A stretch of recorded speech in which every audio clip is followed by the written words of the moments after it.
I'm Dr. Larkin Sanders, and I'm the clarinet instructor here at Washburn University, and today I'm going to talk to you a little bit about the Mozart Clarinet Concerto, which is on the docket for this year's Kansas All-State Ensemble auditions for soprano clarinet. This is one of my most favorite pieces in the entire world, and in fact, the second movement is the reason I started playing the clarinet. I heard a recording of it as a young person and was just in love from then on. So we start our first excerpt from the beginning of the exposition of the first movement of Mozart's Clarinet Concerto in A major. Now, if you're a really savvy young clarinet player, you notice that I was playing it in B flat, not on A clarinet, and that's because I expect most of you who are taking this audition will be playing it on B flat clarinet. So we'll be thinking of it in terms of that. So the first phrase even can be nitpicked to death. But we're not going to really do that. We're just going to talk about some of the really important stuff, and that is primarily that you play with really great rhythm. So you want to make sure that you are counting everything very strictly. I like to set a tempo of my metronome at 120 beats per minute to set myself up for success to play the Mozart Clarinet Concerto. If that's too hard for you right now, then you'll want to try and slow practice, which means finding a tempo that is accessible for you, where you can read all the notes without any real errors. That might be 60, which is half tempo of 120 beats per minute, and that is fine. I encourage you to have the discipline to practice this slowly for as long as you can. In addition to working with your metronome, working on all of your scales will also really help you with this piece. You'll notice that a lot of the fast technical aspects of this piece are just scales. They're just things moving around in stepwise motion, and you have to prepare your scales for your audition anyway, so take your time and really be diligent about practicing your scales accurately and with good, solid tempos. Something else to keep in mind when you're practicing this piece is that there are a lot of different published editions out there, and the edition recommended for Kansas All-State Band has a strange amount of typographical errors in it. So I really recommend that you do your research and do a lot of listening to make sure you're practicing all of the right notes. There are even a lot of editions for free that you can download on the internet.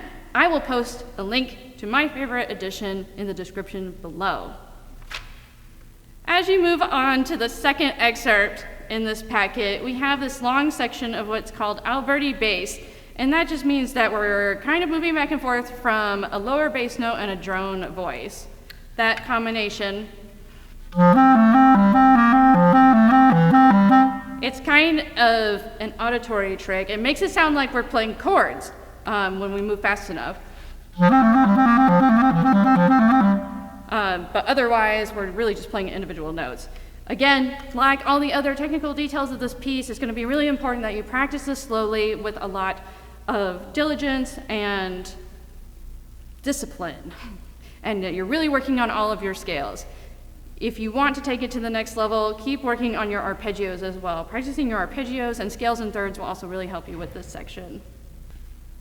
At the end of this excerpt, I know we have some really scary high notes, but all you can do is do your best to stay homogeneous. That is, to keep your embouchure and your tongue position still. Keep your tongue position very high, like you're pressurizing a hose, like you will be pressurizing your airstream through your mouth.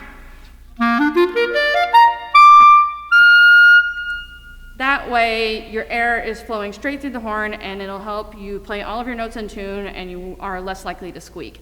And try your best not to bite the mouthpiece. I know it might seem like playing up high will be helped greatly if you just clamp down on that mouthpiece. And I tell you what, you bite the clarinet, she bites back, and she will definitely squeak harder than you wanted to.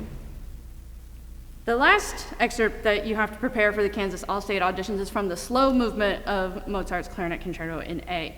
And this movement is in F, which is such a nice happy key for clarinet, much like written C in the previous movement. And much like the previous movement, the most important thing about this excerpt is playing with great time and with great rhythm. I know it seems like there's a lot of stuff going on, but remember that at the top of the page it's marked adagio, which means very slowly. That way, you might want to think of it in terms of an eighth note pulse rather than a full quarter note pulse. So everything would be augmented a little bit. That makes things like these 30-second note runs a lot easier to understand and comprehend. So they kind of come off like 16th notes at that point instead of like 32nd note nonsense. In particular, when we have that first descending arpeggio, the third measure into your excerpt,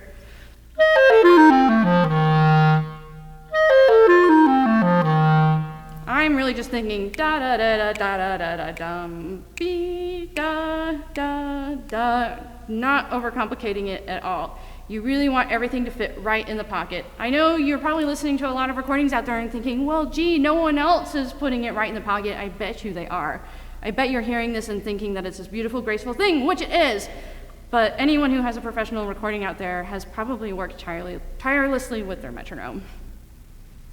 And I'll give my favorite exercises, scales, one more push with this excerpt, because you'll notice again, like in the first movement, most of the technical passages are just scales. So make sure that you are spending tons of time practicing your scales and really working hard to make sure that all your scale work is accurate and well done.